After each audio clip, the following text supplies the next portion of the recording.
folks. Welcome inside the Paris Sea Palace, high above 2919 East Broadway. This is the Jake Feinberg Show. Thank you so much for making us part of your day today. My show revolves around the 4 L's: leadership, love, life, and lineage, and the ongoing story of real music made by real artists. My guest today is riding a wave of live concerts, new collaborations, and recordings, in large part to the work he did as part of the quartet known as the Meters.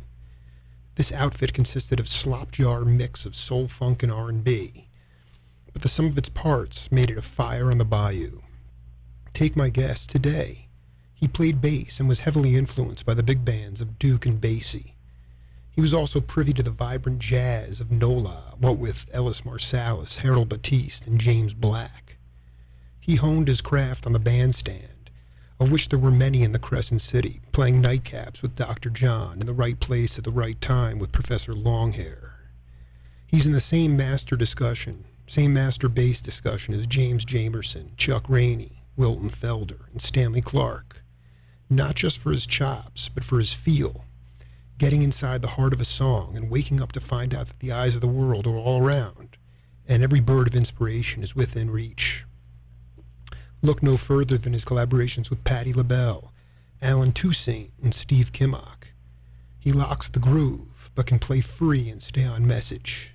He still drops bombs in a variety of different contexts, including playing Get Out of My Life Woman on Jam Cruise with the drummer Mike Clark.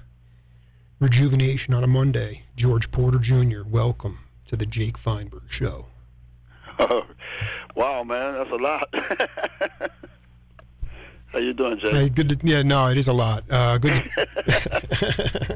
But you know, I don't even think it's not even most of what you do. You know, it's just there's a lot of names there, and I try to take it through your history. So we got covered some territory over the last close to 50 years.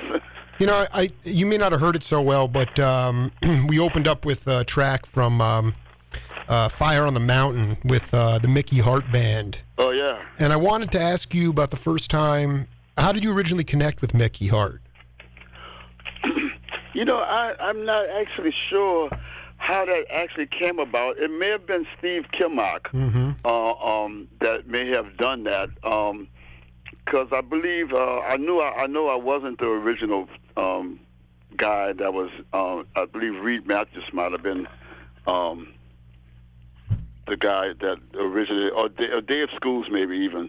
But you know, both of those guys were touring with their respective groups at the time when Mickey needed those things, and I got the call. And that was a Sam kind of way with you know, when I did the Seven Walkers thing with Bill Kurtzman. It was, you know, pretty much I wasn't the guy I wasn't the first choice, but I was the one that was available. So, but I mean, tell me a little bit about your playing, especially with Billy, because he plays, you know, the traps pretty well. I mean, I love hearing you guys. What is it like to play with them? How are they unique drummers, especially Billy? Well, you know, both. One of the things that I kind of think I do really well is that I couple with drummers really, really well. You know, because I really do listen to what they're doing, and kind of become as close or as one with the bass drum as possible, you know, staying away from the snare drum, you know. So when there's the backbeat, I'm try very hard not to have a note that's going to be on top of that backbeat, you know. Oh, I love it. So that's, you know, one of the things that I think I've done it pretty well over the last few years is that you know, I play really well with the drummer.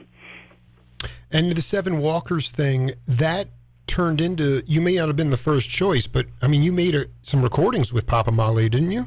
Well, I did. I believe it ended up only being one song because when they contacted me, the record was almost 80%, 90% recorded, and then I went out with them and played like maybe 5 or 6 dates, and Bill wanted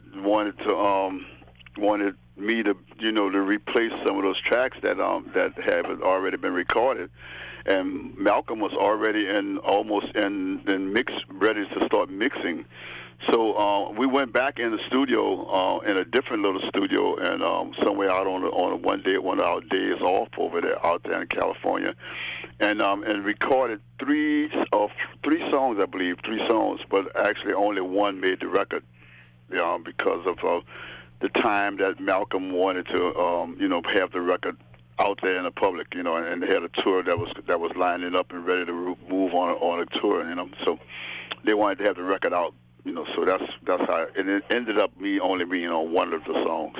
I just think it's great that. But did you? I read somewhere about the Meters in the mid '70s. You guys were opening for the Stones, and the crowd was like, being kind of hard on you, and the Stones came out and said, "Give these guys a chance. They're blazing," But did you cross paths with the Grateful Dead? Like, did you go out to the Bill Graham Fillmore back when you guys first formed? No, I didn't. I did not. So here's the question I have for you, George. Did you ever play the upright bass? No, I played on them on several, but by the time I got around to where I wanted to play the instrument, my wrist just couldn't take the pressure. I had already messed up my armature, so I couldn't. It was just. I would have ended up with. But I mean, okay. So, but were you? Did you get I guess here's the question: did you get to see Duke Ellington live? No, I never got to see Duke Ellington live. Dizzy Gillespie, and some of the other guys. We used to do it. I used to go to Utrecht and play a music festival over there in the early '70s with a group from New Orleans called. It was David Lasty. Wow. And the band was named The Taste of New Orleans, and we played this Utrecht Jazz and Blues Festival, and a lot of those guys would be there. And then I played Nice one year with Professor Longhair, and Dizzy Gillespie was on that gig. I met Dizzy there. Oh, this is classic. And it was a bunch of the older guys, because those festivals were kind of geared around the older guys. And I was just lucky enough to be there and get to mingle and sit down and listen. I rarely ever had anything to say. I would just sit around and listen to it. Well, listening is the key. I mean, to all the guys I talk to, it's true. Going back to Chuck Rainey or James Jamerson, Leland Sklar, doesn't matter if you were a session cat or part of a band like the Meters. I mean, you have to listen. But I guess you made this very eloquent point before about playing not on the bass drum beat, but off the beat. And I was wondering if you looked at, like, Dizzy played with an upright bass player. I'm not sure who he was playing with at the time, but did you learn anything from what they were doing in that post-bop era of jazz that affected your bass playing? I'm not really sure if it was, if I did, learn, because there was a period in the old recordings where bass drums weren't very present in the music. It was always mostly top end of the drum kit. Mm-hmm. You're not really. It wasn't until probably the '70s when bass drums got kind of got into the mix, or when they started remastering some of those old sessions, and the drum kit got to be a little bit more full or something like that. But as a kid, I kind of remember hearing the top end of the drums more than I heard the bottom end of them. So I really can't say. I think I got the idea of being close related to the kick drum and leaving the snare drum alone through my session work I did with Alan Toussaint. It was just a strict rule that you don't you don't put a note where the snare drum is. Yeah, that's the backbeat. That the backbeat is the snare drum. The snare drum is hit on 2 and 4. That's the backbeat. I see. Okay, I'm a non-musician, only only a listener, so I try to. But I mean, there's a distinctive. I know a lot of the cats like Jackie McLean used to yell at Lenny White and be like, no I don't want any backbeat, no backbeat, and the Jazzers hated that, and well, see, now in the jazz community, a backbeat, no, because in the jazz community, the backbeat wasn't as necessary in the music because the snare drums were playing quarter kind of freak kind of things, on top of or like secondary melodies on top of the swing thing, So then I just off the top of my head, I don't believe that there was much of backbeat and bebop at all.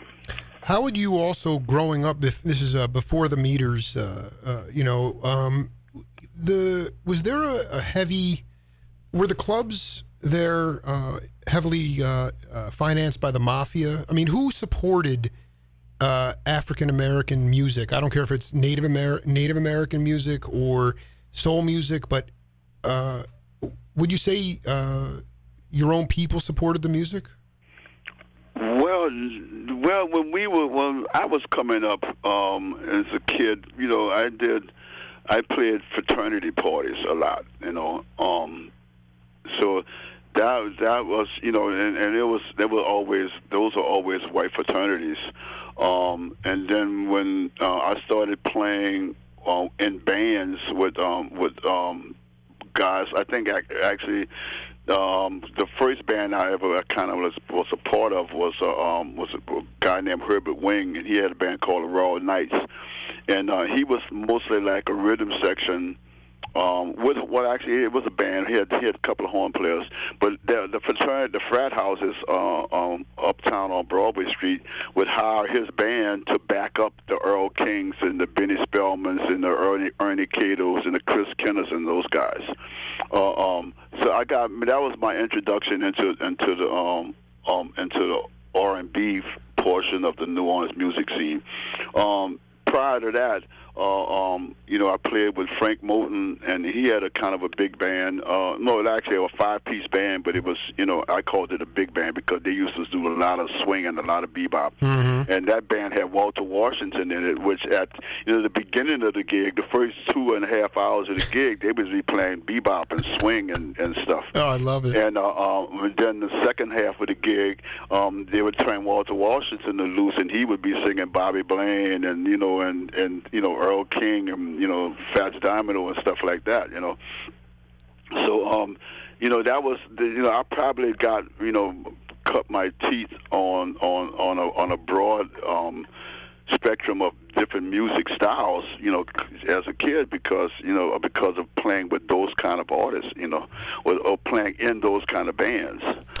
It's interesting. This is fascinating stuff. Did you? I mean, how old were you at this point?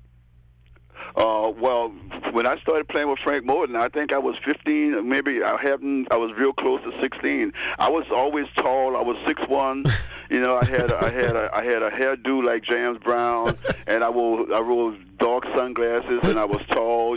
So I used to get by the door person. With just coming in with my guitar on my bass on my back. And nobody would hassle me and find out how old I was. I was 15 years old. I think that's one of the things that I wanted you to talk about this for younger cats who are really trying to be their own individuals, especially, and trying to cultivate their sound. It's very hard to hone your craft now because there's the propensity of live venues is not as prevalent. And I just wanted you to talk to cats about how you developed your own individual sound. Well, and also what's that word? To broaden with the statement you just made. Yeah. There's also not a lot of bands or musicians that are willing to take young players just to come out and let them be a part of this music that they're playing. Most of the bands today, are pretty much, trying to make their own, so they don't have time to try and teach. You know what I'm saying? Mm-hmm. So the school of music that I came up in was a school. It really was a school of music. It was on the street, but it was. I called it a school. Today I don't see that camaraderie with with bands. I maybe even be as guilty as that too, because I don't let guys sit in that much with my band. Mm-hmm, mm-hmm. No, it's good. I mean, I like how this is extremely important, man, because I notice your generation, not speaking about you specifically, but yet you go to Jimbo's Bop City in San Francisco back then, if you could get up on the stand, Philly Joe Jones would get off the stand, but you might get up on the drum kit. If you couldn't swing, everybody would just walk off the stand. But if you could, they'd play with you. They would play with you. Exactly. Yeah. And so why has that, in your mind, why is there a hesitation to do that now? Well, I think, and it could be a real easy answer to that. There are players that allowed me to sit in and play with them when I was a kid. That some of them have passed on, but a bunch of them passed on without ever getting much farther than that little joint that we were playing in 50 years ago. Right. Give me some names. I think a lot of guys say, man, I'm not teaching anymore, because these kids are coming there, they're taking what they're learning from us, and they're going out and they're making big money out of it, Mm-hmm. and they're getting popular, not necessarily making big money, but just they're moving on to bigger venues, and playing and touring and all that kind of stuff. Not that I would be first to tell some of them guys that it ain't as great as it sounds. Well, I just look at it and I say, like I said in my opening, you built your reputation 40 years ago or more. And so I look at your touring schedule, it's pretty prolific. You got weekend gigs. Maybe it's not ideal, but it's easier than it was compared to the back then. But just the idea that if there were more places to play, I just look at it as so vital that your generation, you are that bridge between the Dizzies and the Professor Longhairs and the future. And if these younger cats, if their school's in academia, they're not going to learn how to feel the music, especially because digital music has basically been cranked into their ears for the last 20 years. So they don't even know how to feel the music, man. I'm just trying to say that's really what my show's about. My show is a bridge for my daughters and future generations to know how real music was made, because now with all the autocorrect and pitch correct, and somebody can become a famous star and they're not even a good musician. Right. That's true. So tell me. Not only is this true, but it's happening every day. How do I sound? Terrible. We'll fix it. That to me is like, that's, and then that leads to like inauthentic kind of stuff. Was Toussaint? I interviewed Alan, but was Toussaint a cat who was a teacher?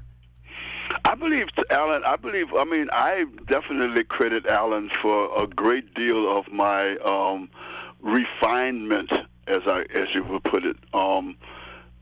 Because when I first met Alan and when we first started going to do studio work with him, it was a thing that he used to always say is not what you play, it's what you don't play that makes the groove happen. It makes the pocket strong, and because and that for me that meant less notes. That means leave space in what you're playing, so something else could be heard. Yeah, can you talk about leaving space in the music, especially with we got a game on this program called Name That Voice. So I want to put this in for you. I want you to listen to this and come back and we'll break it down. Okay. Okay. The drummer Glenn passed away, mm-hmm. and so we acquired Zigaboo. Zigaboo was playing with everybody, with Deacon John around the time around the city, and then Richard Amos joined the army. And then, I knew George, we kind of grew up together. So George, was there to take we asked George if he wanted to come aboard, this band and start playing bass. And really, that's where the individual cohesion in terms of us all playing together. That's how it started. That's how we all got wind up. All these original 4 guys on the bandstand together. That's how it started. All right, name that voice, Mr. Porter. Leo Nocentelli. Got it. Bang. Okay. Now, let's go. But that's some incorrect information. I know that's why, and that is why. I mean, because at the end of the day, George, now I'm halfway home with the meters, and I want to get the story straight. So please, because he, just for the audience, when they hear this, when it runs live, he said Richard Amos was in the bass. He went to the Army, and then somehow Porter came into the band. But I want to hear it from you, my man. Well, that's true. That's true. But it wasn't. I believe that where I remember is that Richard, Leo, and a guy named Sam Henry had this gig at a club called the Nightcap, where Art, went in and basically hijacked Sam Henry. Sam Henry's gig, because Sam Henry was a B3 player at the Nightcap. And I almost believe, I think Gary Brown might have been in that band too. But it was a keyboard kind of bass band, organ, guitar, bass, drums, and maybe a saxophone. Well, Art probably pretty much went in, and I wish Leo would have remembered what Glenn's last name was, because I never remember that kid's last name. You don't remember it either? No, nobody remembers his name. I don't remember his last name.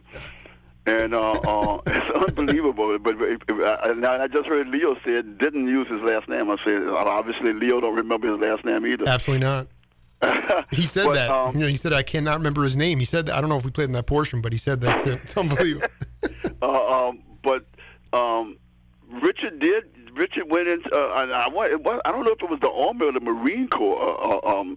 I think he went in the Marine Corps to keep from getting drafted to going into the Army, because everybody was saying back in those days that the Army, those are the foot soldiers. They're the guys that go in and fight the hard battles.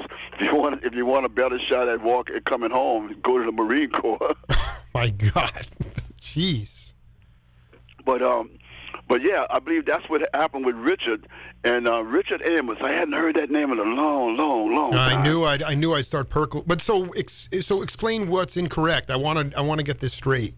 Well, the thing was that what I thought was incorrect was the fact that that Art Neville's band didn't have Richard in the band. It was when Art put that band together in the Nightcap, and they had done gigs before then, because when Art came and got me, it was I was playing with Irvin Bannister, and Art saw me playing bass with him, and told me, well, in fact, see, when I first met Art, I was a guitar player, and he thought I was the worst guitar player on the planet. And he told me, said, man, you are a lousy guitar player.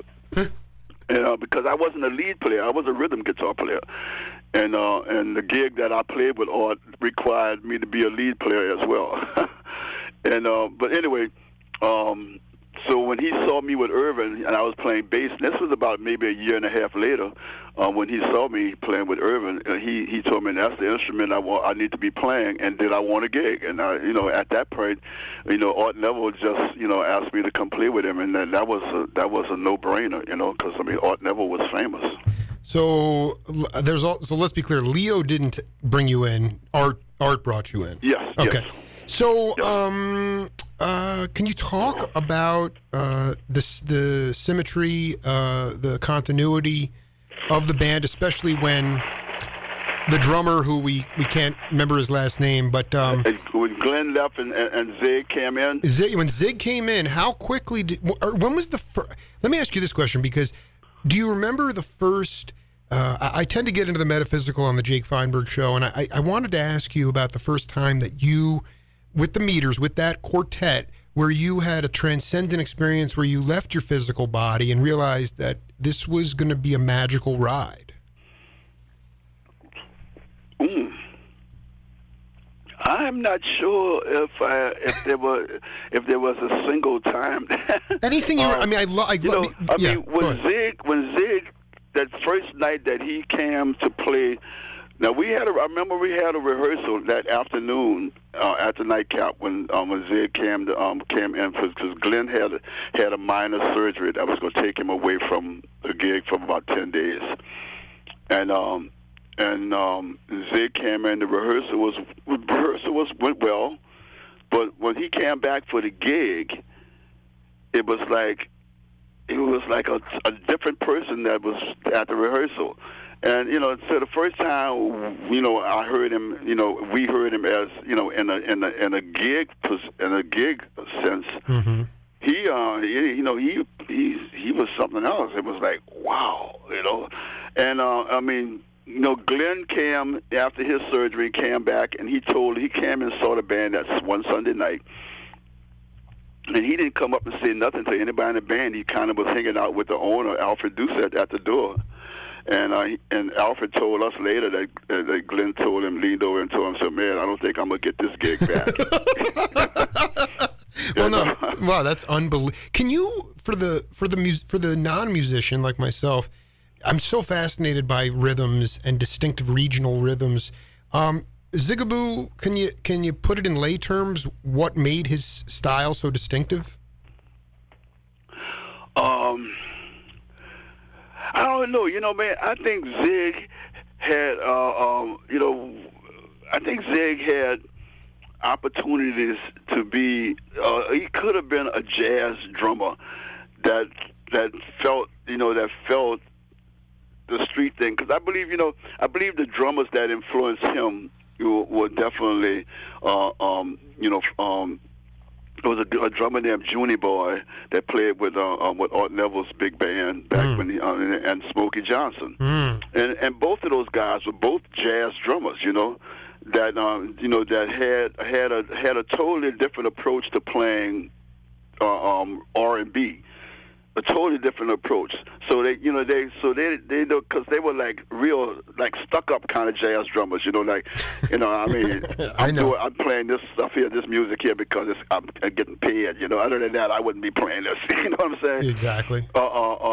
So their way of surviving an R&B gig was that from time to time lose the backbeat and allow some other things to be said and I think Zig acquired that unbeknownst to himself that I don't think because he didn't take lessons from neither one of those guys. Zig learned how to play from listening. Mm-hmm. And so he listened and he honed in on what was good for him, and that's what it was. I mean, when I moved into what we called Nevilleville back then when we was a kid, Zig was standing on the corner from Art Neville's house. Art's house was in the middle of the block. Well, actually, Art's house was on the next corner. And Art's mom's house was in the middle of the block, and then his mom's house is where the Hawkettes used to rehearse. And that's when Zig was. Zig had been uptown longer than, because Zig and I we lost contact, for probably almost 9 years maybe. So I was probably like almost 16 when I saw Zig again. So what you're saying is that you knew each other as boys, as kids. Well, we were told that we were cousins, but I met Zig through his older brother was my piano teacher, Clinton. Wow. And I was taking piano lessons from Clinton. I think around I was almost 8, and that didn't last. I think the piano lessons may only lasted 2 months or something like that. And so so after that 2-month period of time, Zig disappeared out of my life. I didn't see him again until I moved uptown on Coliseum Street, and he was living on the corner of Valence and Coliseum. Unbelievable. I mean, this is talking to George Porter Jr. here on the Jake Feinberg Show. You can you talk a little bit about one of the 4 L's is on my show is leadership, and I just think I'd like you to talk about leadership qualities that you think are essential in the 21st century in 2015, and whether they're the same ones that you were raised on by Longhair or, all the Art, Neville, all the cats that you were mentored by. What are some of the leadership qualities that you think are essential? I think it's very important as a leader to know what you were trying to say. Being able to spell it out what's needed or what's working. Now, I'm not saying that you have to know how to play all these instruments or anything. I'm just saying is that you need to have a wonderful way of communicating with musicians about what you wish to have. I think I have to credit Alan Toussaint for that, because I did a wonderful. I just watched him all the time. I watched what he said. I watched his mannerisms. Not necessarily that I pick up in much of his mannerisms, but I just watched the things he said to people when he was trying to get them or to encourage them to do something that they did not do automatically. If it wasn't an automatic thing, he wanted to pull something out of you. He had a way of just approaching that to you and inspiring you to be that person he wants you to be at that time. Can you give an example of what he would say? Oh, no, I only think he had it from afterwards. when I need to be inspired. What about, how would you say, there are other bands, you read about them, and a lot of them were, they was all self-policing, and there wasn't a lot of micromanaging. But how would Art was Art the leader of the Meters, and how would he? Art was the leader. He was a leader, but he made too many bad choices as a leader. He was.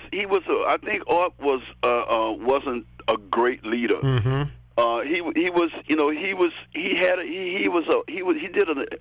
He led by emotions and not necessarily by knowledge, because it was tons and tons of information, musical, business wise, that he was unaware of.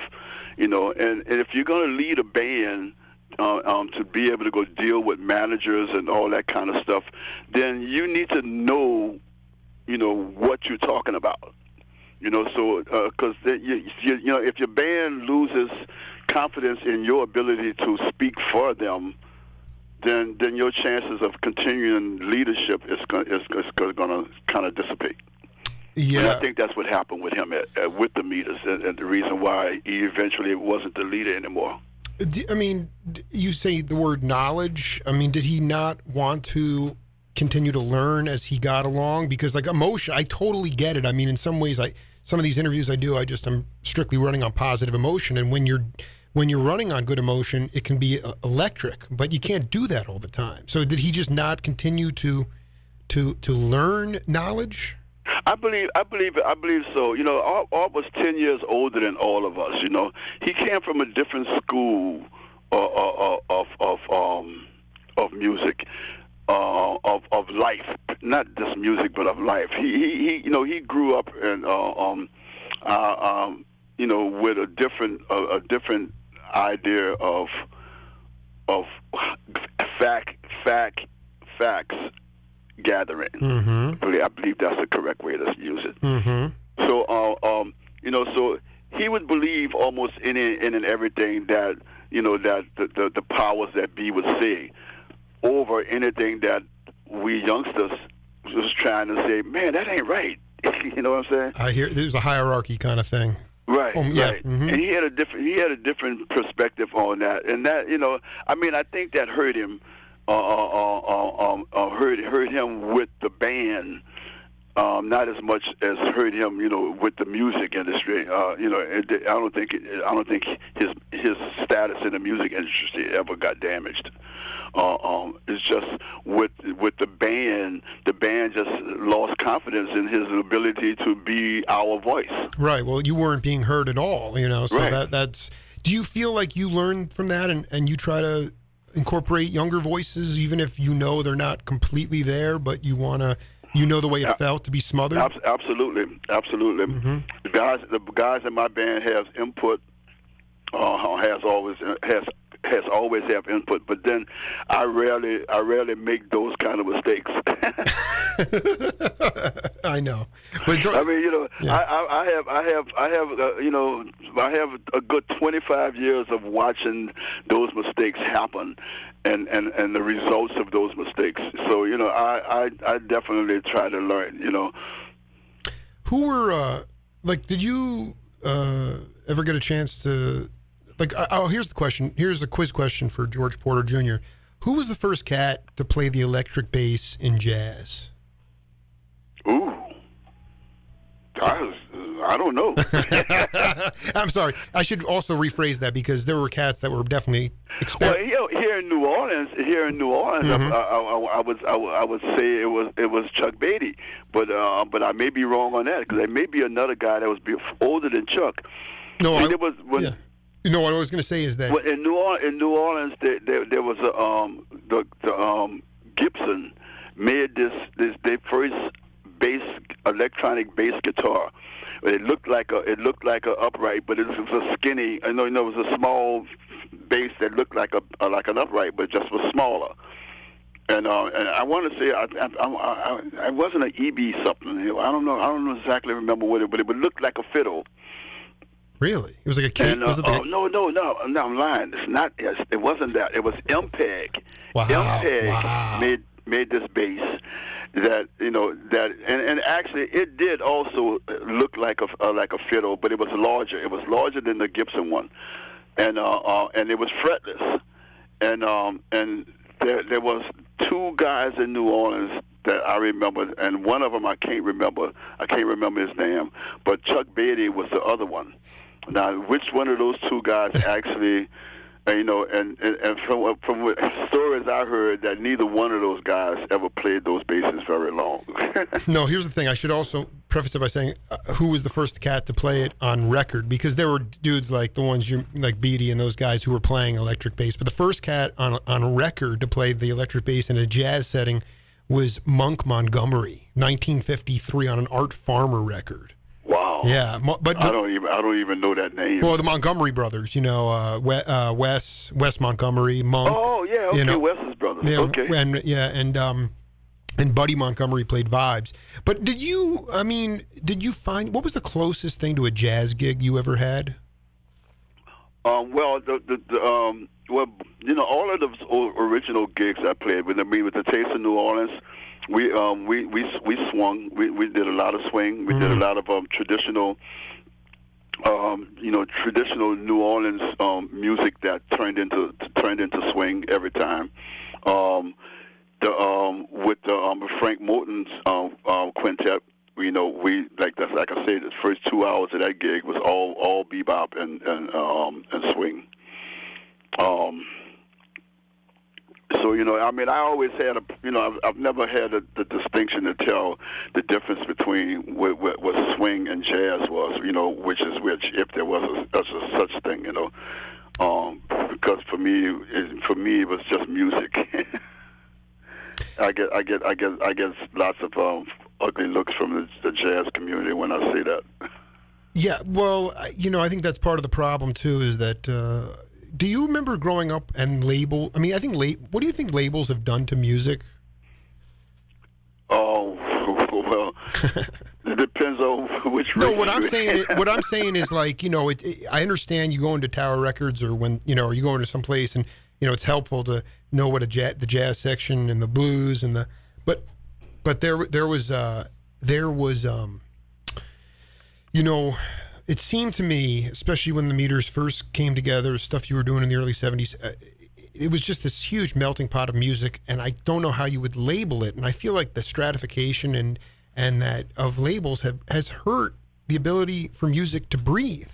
I mean, I know a lot of jazz guys that hate the word jazz because it's very confining. They don't believe it, and right. I just want to get your thoughts. I mean, first of all, when you say jazz, then it automatically meant that it was it was just sort of music that, a lot of people didn't listen to it. It was like, jazz didn't really, wasn't a large community of listeners versus, the listeners to R&B music and country music or gospel music. Jazz always had a very small market.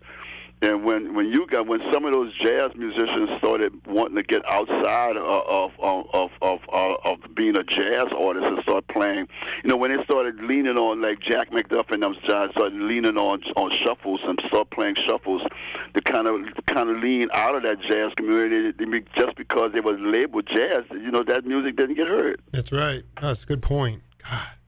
Yeah, no, I George, I'd love to. Just my final question for you here in part one. Can you talk about your concept of love and how you bring love to the world? I'm sorry, say that again? Can you tell me about your concept of love and how you bring love to the world? My concept of love. It's a deep show, George, Uh-huh. Mm-hmm. Man, I've been with this lady for almost 50 years now, 48 years this year.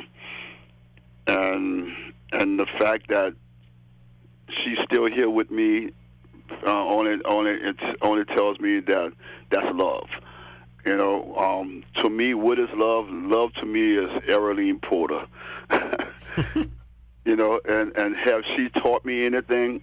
Yes, I learned every day. Do you feel like in order to play spiritual music, you need to love your bandmates? No, something. I don't think. No, I'm against that idea, because that fact that you got to love somebody in order to be able to perform or play with them has stopped a lot of wonderful musicians from continuing to work together. I don't believe you have to love or like anyone. You just have to respect them. Mm-hmm. Music is about respect more than it is about love. Respect, hearing, listening to your player, listening to the people that's around you, and not only verbally but musically. When you listening to everyone's around you, then you hearing what they're doing and they're listening to you, you are always going to end up in the right place. But when everybody stands off in their own individual little corner of the song or of the music, then it's like somebody has to walk all the way across the stage to get their attention. You know what I'm saying? That's right. Oh yeah, spot on. And if that has to happen, that means that it's like too much of more me. You know what I'm saying? Well, the more me thing has I think the more me thing has created more friction in the lives of musicians, because the thing about, I want you to see me more than you see the rest of the people up here, and that has hurt more bands that I know of. I mean, can you just in the final couple minutes talk about how to push back against that ego, basically the ego superseding the person? How would you, being somebody who was an incredible accompanist, lock the groove, just really heavy guy, but was not a me guy. What are some of the things that as for musicians or leaders, of bands, how would they push back against that? Well, I mean, if the person that's doing the pulling towards the more me is not the leader, then the leader has to step up and slap him on the forehead and say, "Hey, you want to stay here?" Right. If you want to stay here, then you can pay more attention to what we're doing. But if the leader of the band is that person, then I'm not sure what it is.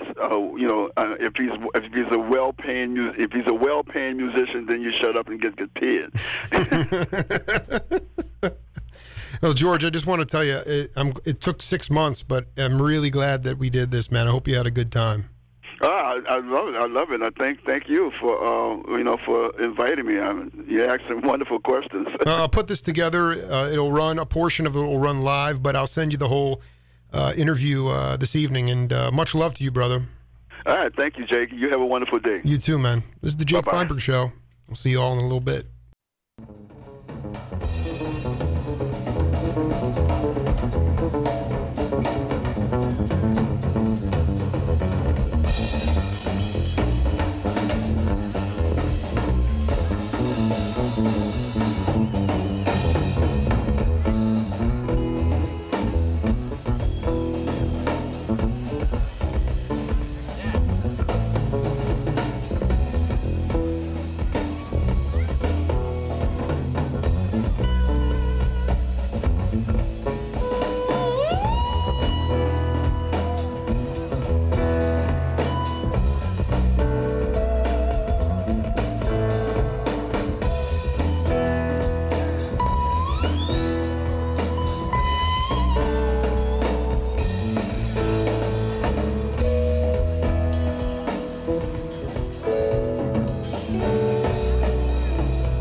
Sometimes we live in no particular place of our own.